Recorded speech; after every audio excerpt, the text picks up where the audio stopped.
Cover art is actually pretty influential on whether or not you're going to listen to a new album. 9 times out of 10, the cover art is usually your only point of reference on maybe how the album's going to sound or what's it about, unless you're a cheater and listen to a single beforehand. Take Introducing's cover art. Now, I know a lot of you have probably heard this album before, especially if you're a hip-hop fan, but imagine you haven't, and you just see this cover art. How can we interpret this? So I feel like there's two different ways to interpret album art. First, we have what I would call the literature way, and basically we see that guy on the right, he's got the white sweatshirt, but the guy on the left, he's got that green sweatshirt.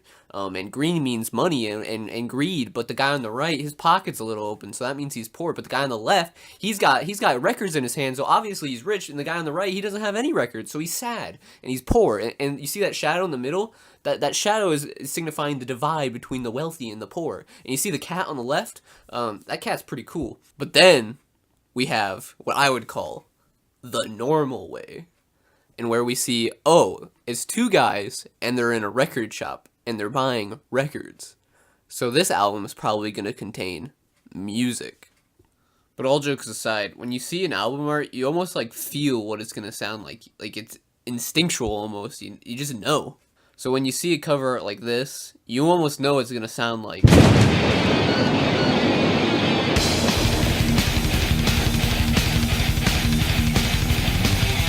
Or an album like this is going to sound like.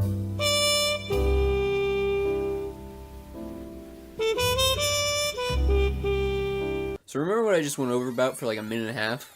Well, it's kind of meaningless because some album art is just uninterpretable. Like, how the fuck are we supposed to interpret this? Which leads us to something that I like to call bad album art. Now, there are a couple different categories for bad album art. First, we have the ironic album art, where it's fucking ugly as shit, but it's okay because it's ironic. Then we got those covers where like they're trying too hard to be edgy, and it's just like, come on, dude. And then finally we got like the dick covers, where the cover is just a picture of a dick. Which, I don't know, I don't think I've ever not enjoyed an album art that had a picture of a dick on it, so. Yeah, I think that covers it pretty well. I think that's the only bad album art there is out there in the universe. But just because the album art has nothing to do with the album, or it just is fucking ugly as shit, doesn't make the album bad itself.